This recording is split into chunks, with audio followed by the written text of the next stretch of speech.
Bem, galera, estamos aqui para falar de Kagurabashi, mas vamos falar mais dele depois da abertura. Nerd Clover. Bem, galera, o capítulo começa onde o último parou, que seria do Hirohiko chamando todo mundo do hotel para lutar. Só que antes, a gente tem um ponto interessante, que é o Hirohiko perguntando para Toto se o Chihiro está vivo. E ela diz que ele tá, que ele é um dos guardas da Yori. E o Hirohiko chora. Porque, vamos lembrar, o Hirohiko tem essa visão distorcida sobre a amizade. Ele vê o Chihiro como um amigo.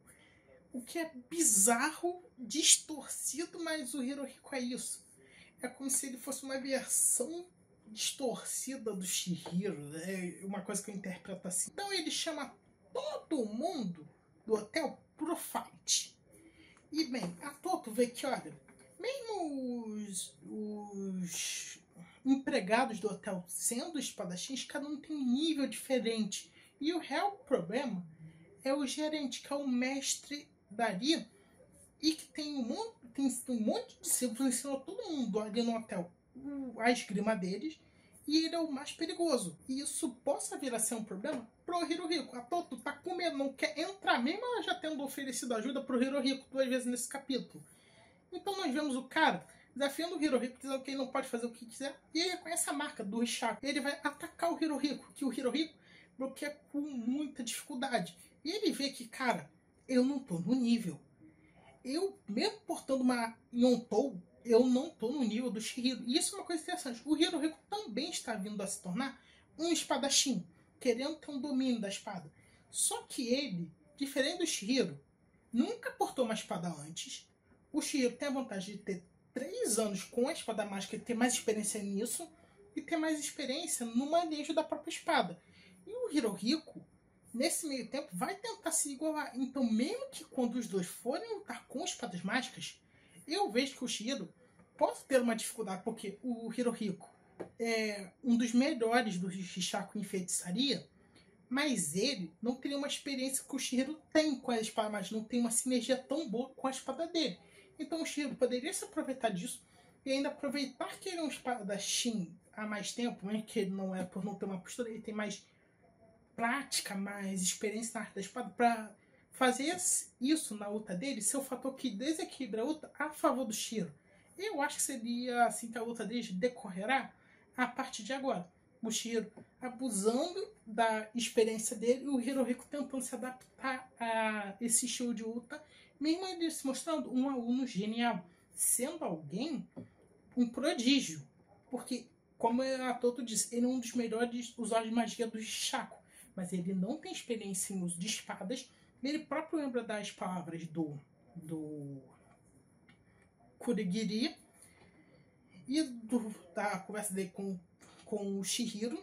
Diz que ainda, se eu não me engano, ele vê que ainda não está no nível do Chihiro, mas ele decide que precisa estar. Então ele faz uma postura e joga a espada para trás e desvia do golpe do cara.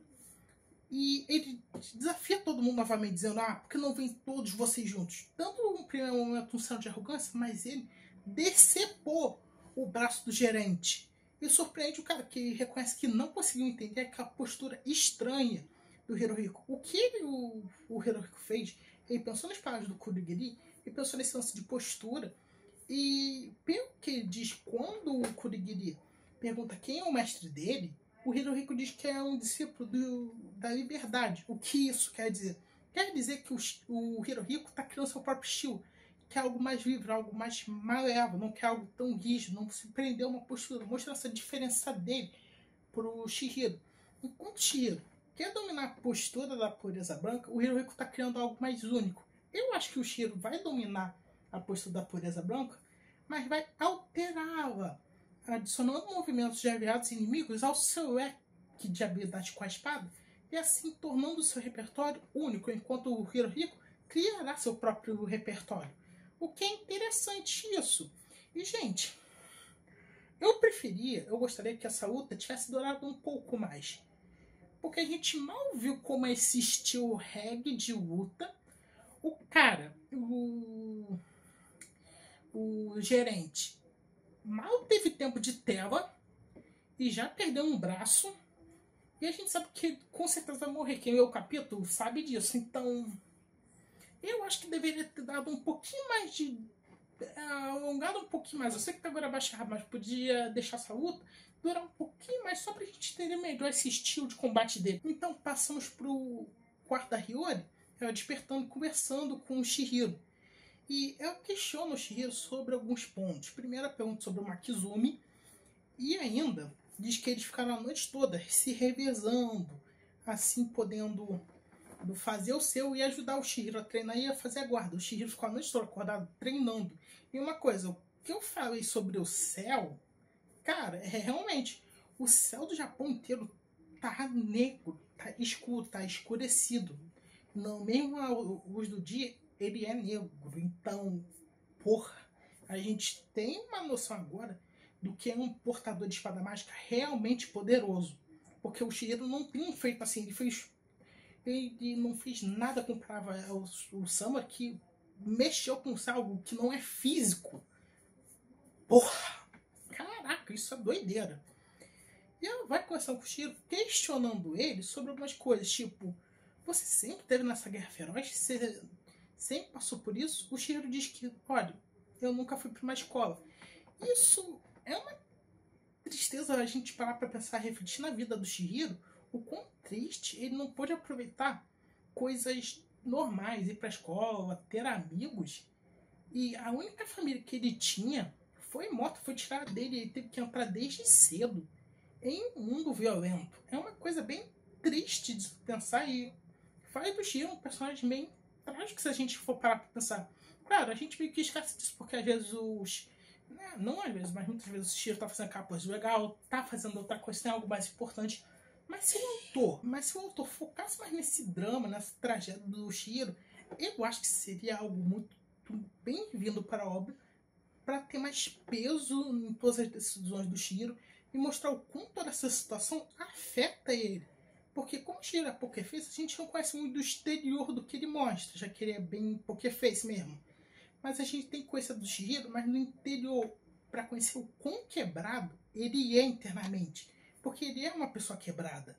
Então eu acho que o autor deve, em algum momento, abordar esse tema sobre pesado esse fardo que o Chihiro carrega sobre seus ombros. Seria algo interessante de se ver. Vamos esperar para ver se ele vai abordar isso ou não nos capítulos futuros.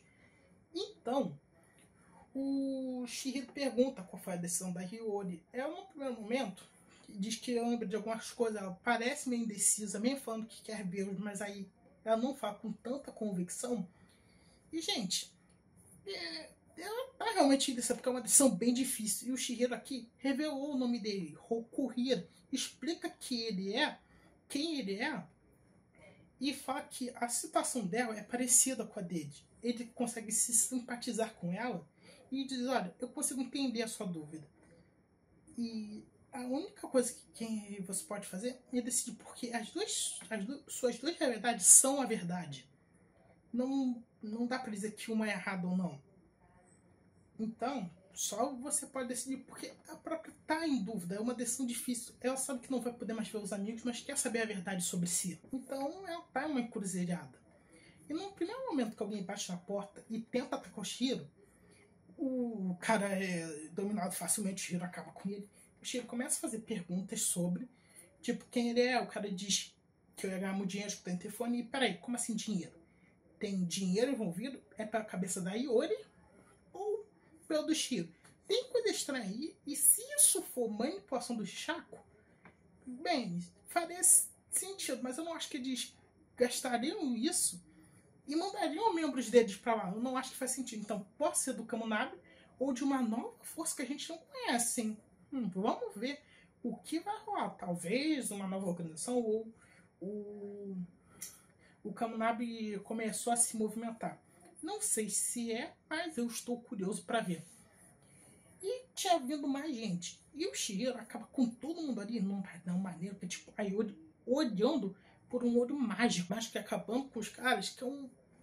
Cara, eu adoro quando o autor faz uns painéis assim, fora da casinha, porque eu acho que eu nunca vi um mangá ou ninguém falando, tipo, uma cena assim de olho mágico, distorcendo a perspectiva desse jeito. Eu achei bem legal. E aí ele pergunta se o Shihiro não tem medo. O Shihiro diz, esse cara não tem habilidade, no pensamento ele pensa que ainda não está pronto. Ele treinou com os Maxumis, como eu falei, mas ainda não está realmente no nível de chamar um espadachim, mas não era disso que ela está falando. Ela está falando sobre ele matar pessoas, sobre essa ação. E o Shihiro admite isso, mas ele sabe que não tem escolha, ele não tem outra opção de viver. Ele não tem outro caminho, ele está preso nesse caminho desde a tragédia dele, da morte do pai dele. Então, ele sabe que está preso a esse caminho para sempre, ou até ele morrer, ou, caso a obra avance mais e dê uma nova oportunidade do Shihiro ter uma vida pacífica no fim dela ou no meio. Vamos esperar para ver o que possa ser o destino do Shihiro. E quando eles iam pegar o elevador, o Hirohiko chega com a cabeça dos gerentes na mão e diz que, Shihiro, tô pronto. Eles vão lutar e vai lembrar. É sem magia. Eles vão lutar na pura técnica espadachim. O Shihiro tá na vantagem aqui. Eu vejo ele tá na vantagem, mas o Hirohiko é imprevisível. É louco. Não dá pra saber o que esse maluco vai fazer. Então vamos ver o que no próximo capítulo o autor tem que guardar pra gente bem esse vídeo. Espero que tenham gostado. Até a próxima.